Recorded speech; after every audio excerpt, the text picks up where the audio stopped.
The sun hung low in the alien sky, casting a strange, purplish glow over the barren landscape. Distant mountains loomed in the background, their jagged peaks obscured by a haze that never seemed to lift. It was a world unlike Earth, an unfamiliar planet that had seen few visitors from the stars. Yet, today, it would host an event that would echo across the galaxy.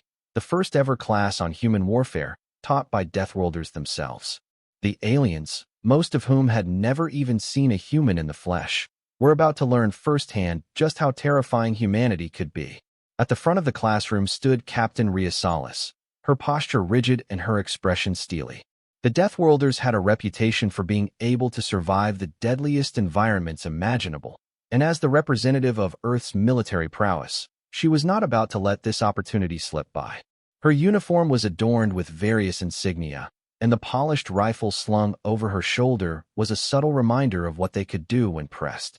Beside her stood Lieutenant Marcos Max Dawson, a man whose grim demeanor matched the towering size of his frame, arms crossed, watching the alien students with narrowed eyes. They were here to teach, but they were also here to prove a point. The classroom was filled with a strange assortment of aliens, quadrupeds with armored exoskeletons, sleek serpentine creatures who coiled around their seats, and floating entities with pulsing lights that communicated through telepathy. Each species had its own strengths, each adapted to its hostile environment in ways that humanity could only marvel at. But none of them had ever faced the true might of human warfare. Today, Rhea began, her voice steady and commanding. We're going to show you what it means to wage war as humans do. I won't sugarcoat it. We're not like you. We don't rely on natural armor, psychic powers, or the advantage of gravity. No, we rely on our wits, our will, and the ability to adapt to any situation, no matter how dangerous it may seem. I know your worlds have prepared you for survival, but can you survive us? The room was still, the aliens staring at her with a mixture of curiosity and skepticism. Rhea's words hung in the air like a challenge, daring them to prove her wrong. Max leaned forward slightly, his voice cutting through the silence. Don't think we're here to show you the basics of combat. We're here to teach you something far more terrifying: strategy. How to outthink an enemy. How to turn the environment into your weapon. How to fight when you have nothing left but your mind. The tension in the room thickened as the aliens exchanged glances. They were warriors in their own right, each trained to face unimaginable threats on their homeworlds. Some looked intrigued, others looked wary. Yet, none seemed fully convinced that these tiny, frail humans could match them in a contest of strength, let alone warfare. Rhea stepped forward, tapping a control on the console in front of her. The large holographic display flickered to life, showing a map of Earth. The planet's geography was far more familiar to her, but she knew it had to be strange to the aliens. It wasn't long before the humans had created their most formidable weapon, war. Let me tell you a story, she said, her voice softer now, almost conspiratorial. In the early days, we didn't have anything special. No shields, no advanced tech. Our ancestors had only one thing: a mind capable of creating endless strategies to survive. Our first great war didn't start with an army. It started with the human instinct to protect what's ours. A group of humans in the 20th century, just simple people, managed to turn the tide of a war against an enemy much stronger and more advanced. How? With creativity. And that, my friends, is something you can never underestimate. The students' eyes were wide now, some even leaning forward in their seats, intrigued by the human's tale. It was one of the oldest stories, David versus Goliath, but this time, the humans had weapons that defied expectations. Rhea's words hung in the air for a moment before she continued. We didn't rely on brute strength or alien powers. We relied on tactics. Take the environment, for example. A human doesn't just fight on the battlefield. A human learns to use the terrain to their advantage, creating traps, distractions, and ambushes where none existed before. It's not about physical prowess. It's about turning the world around you into an enemy's worst nightmare. Max nodded in agreement, taking a few steps toward the group. We'll show you what it means to think like a human warrior. You'll learn how to turn your weapons and your environment into tools of destruction. But more than that, we'll teach you how to think beyond brute force. Because when you're fighting a Deathworlder, You don't just fight what's in front of you. You fight everything around you, every corner, every shadow. The class was silent for a moment. No one spoke, and no one moved. Then, a creature at the back of the room, a six-legged, armored alien with glowing red eyes, raised a clawed hand. What makes you think your strategies will work against us? We can crush you with a single strike. Max smiled darkly. You could try, but let me ask you this. Have you ever been in a fight where the enemy is already in your head? Where you're not just battling what's in front of you, but everything around you starts turning against you? The creature paused, the doubt evident in its eyes for the first time. It wasn't just the physical might of humanity they had to worry about. It was their ability to manipulate the mind, to make every decision, every action, every move calculated for maximum impact. Rhea locked eyes with the creature. Prepare yourselves. We're just getting started. With that, the stage was set. The aliens had no idea what they were about to face, but one thing was certain.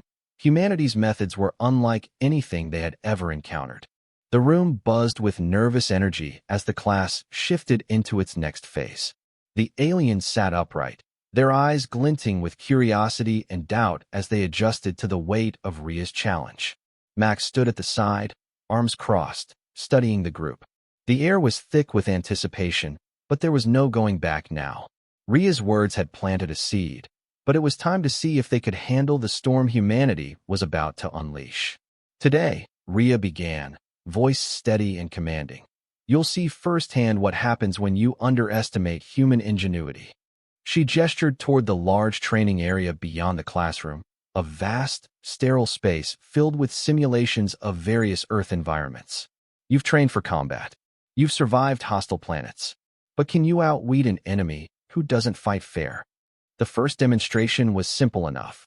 A small-scale exercise meant to show the aliens how humans use their surroundings to create lethal traps. The training area was divided into sections: dense forests, urban sprawls, rocky outcroppings. Rhea gestured to the simulation control panel, and instantly, a dense fog began to fill the air. The enemy might not always be visible. The key is to use their senses against them. Find them before they find you. Max motioned to the nearest alien, a sleek, telepathic species known for its lightning-fast reflexes. You, he said, pointing, will be the first to move through the urban section. You'll be the target. The rest of you will serve as backup. Let's see if you can find your way through the maze and reach the extraction point. The telepath nodded, its body rippling as it flowed forward into the fog. It was fast, but its movements were cautious. The other aliens scattered behind, their eyes scanning the environment for any signs of danger. Rhea and Max watched from the command station, knowing exactly how this would play out. 5 minutes, Rhea said into her comms. The fog will start to dissipate. Let's see how well they adapt. Max leaned closer to her. Think they'll make it? Rhea's lips curled into a slight smile. I doubt it. The telepath moved with incredible speed, but as it pushed forward, a series of sharp, metallic wires snapped tight around its legs. The creature yelped in surprise, its limbs tangled in the makeshift trap. It thrashed, but the more it struggled, the more it became ensnared. Rhea's eyes glinted with satisfaction. That's how humans think. We don't rely on raw power. We turn the environment into a weapon. Max gave a low chuckle. That's just the first lesson. Wait until they see what happens when the traps come to life. The telepath finally freed itself, its sleek body glowing with energy as it untangled the wires. But it was already behind, and the others were catching up. What had been a simple simulation of a failed maneuver had now escalated into a full-blown crisis.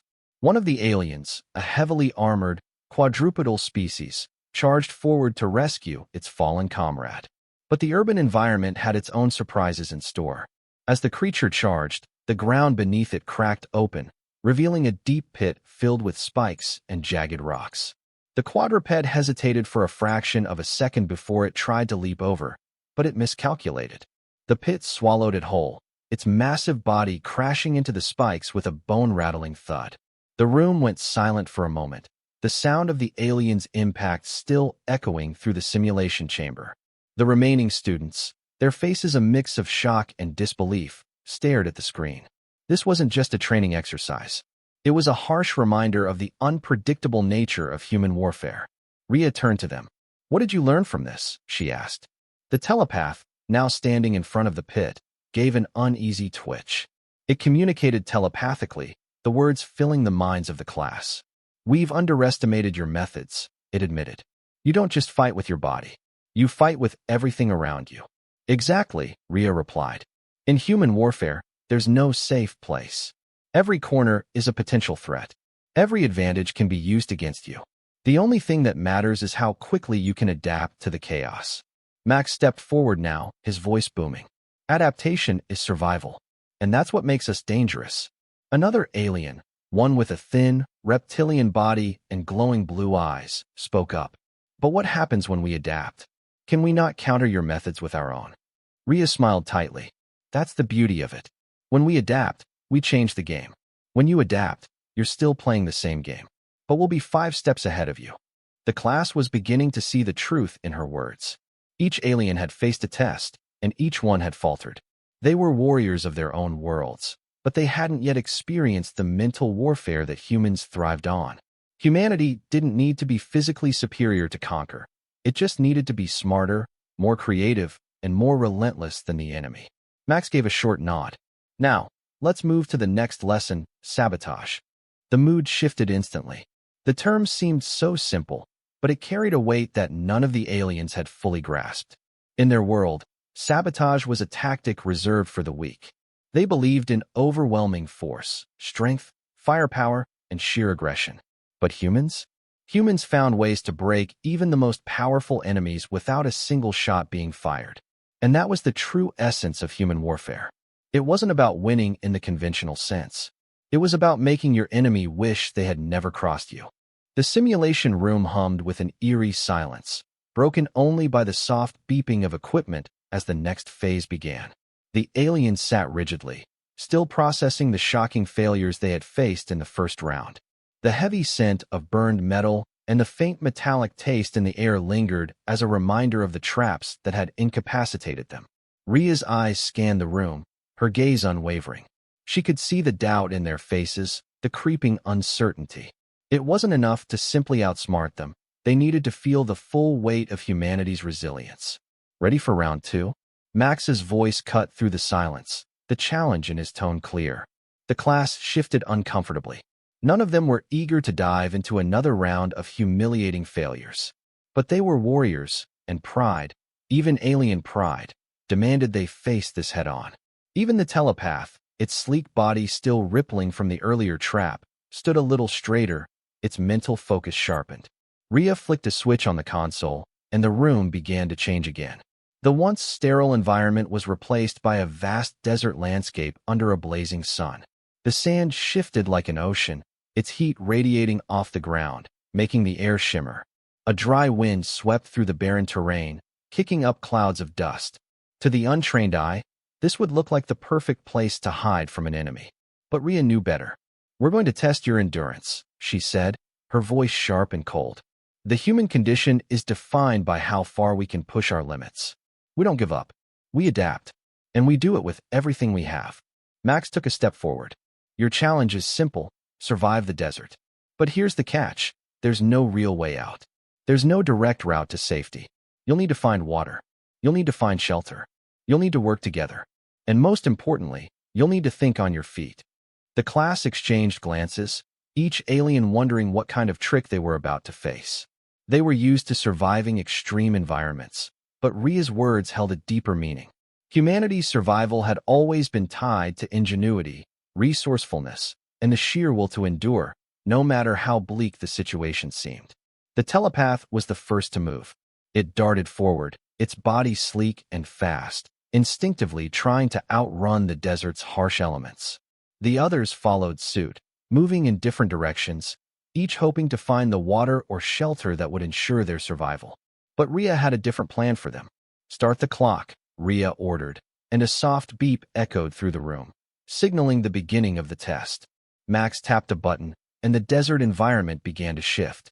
The sand moved, seemingly of its own accord, creating massive dunes that blocked the aliens' paths. The wind picked up, turning from a gentle breeze into a furious storm, whipping sand into their faces, obscuring their vision. It wasn't just the heat they had to contend with now. It was the constant disorientation, the sense of being utterly lost. The telepath paused, its eyes narrowing. It was trying to reach out, scanning for a way to communicate with the others. But the sandstorm had interfered with its telepathic ability.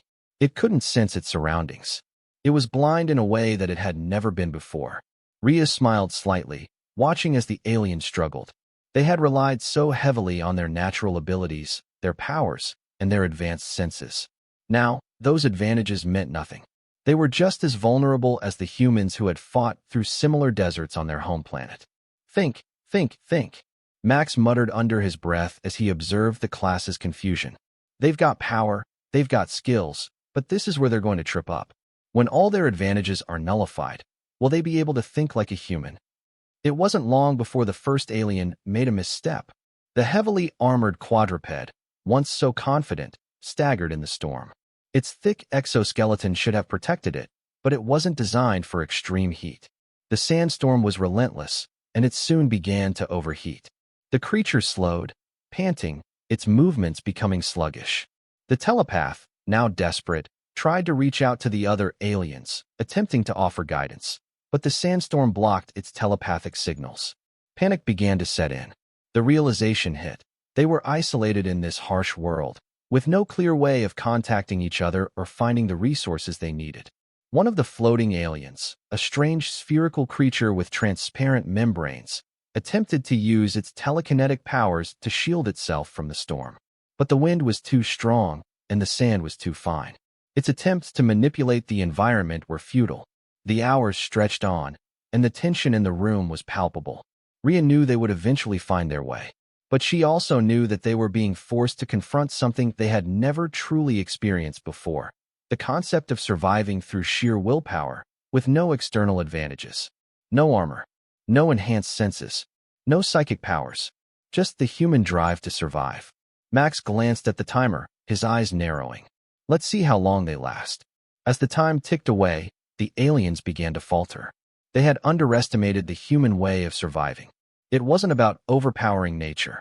It was about working with it, using every available resource, no matter how scarce. It was about adjusting to circumstances, accepting that not everything could be controlled. Rhea watched as the telepath, finally, began to adapt. It stopped trying to rely on its powers and, instead, began scanning the environment. It found a natural cave in the sand dunes, a small shelter from the storm. The others followed, slowly figuring out the basic survival instincts humans had learned over millennia.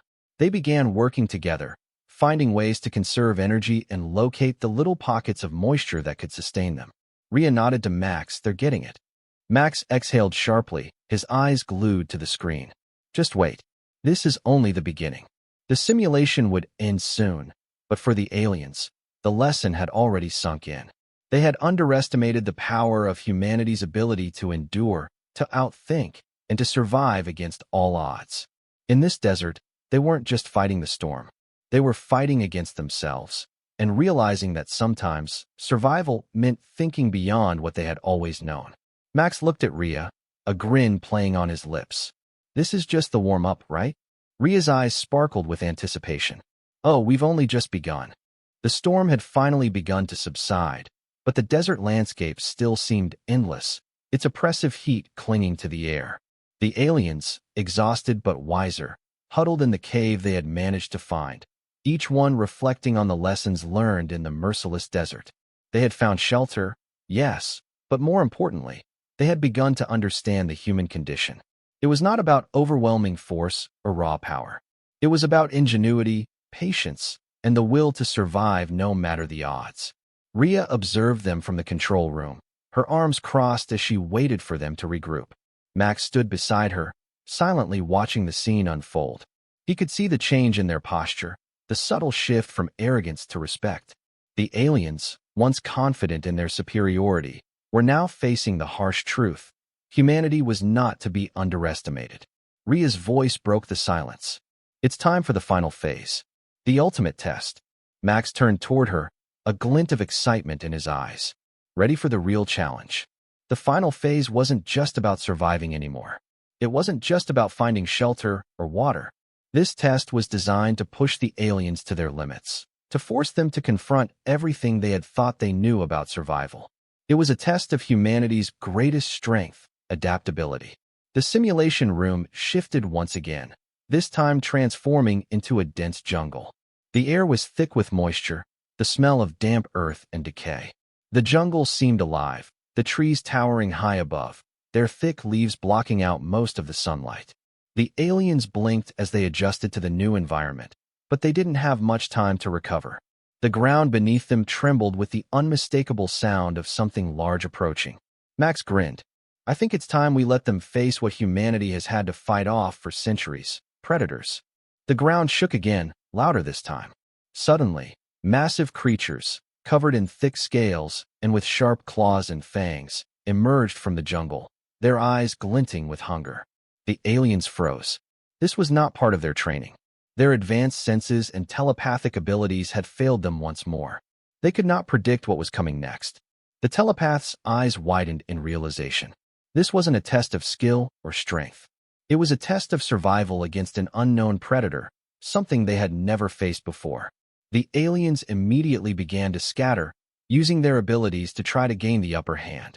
The quadruped charged forward, attempting to use its massive size and strength to intimidate the predators. The floating alien, however, had a different approach. It levitated above the fray, trying to avoid direct confrontation, while the others tried to coordinate their efforts. Rhea smiled, watching the chaos unfold. She had known this was coming.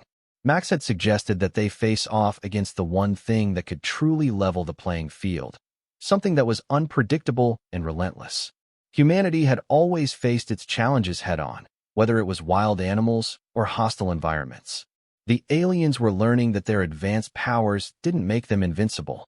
They were just as vulnerable as any human who had ever encountered a predator in the wild. Max leaned closer to Rhea. Do you think they'll figure it out? She glanced at the aliens, their movements erratic and uncoordinated as they tried to avoid the predators. I'm giving them 5 minutes before they start to realize that it's not about overpowering the enemy. It's about strategy, teamwork, and quick thinking. As the creatures closed in, the aliens were finally beginning to grasp the human way of survival. The telepath, sensing the danger, attempted to communicate with the others, urging them to come together. The armored quadruped and the floating alien locked eyes, silently agreeing to work together. They turned toward the predators, coordinating their movements for the first time. The telepath guided them, creating a barrier of energy to block the incoming assault, while the quadruped used its strength to push back the creatures. But it wasn't enough. The predators were relentless, their massive forms charging forward with terrifying speed. The aliens had underestimated the challenge. The jungle, with its dense foliage and hidden dangers, wasn't a place to make mistakes. A single misstep could lead to catastrophe. Rhea's voice echoed through the room. This is what humanity has always known. We don't win by brute force. We win by working together, by using our brains when strength fails us. The aliens began to adjust. They stopped relying solely on their powers and started using their environment to their advantage.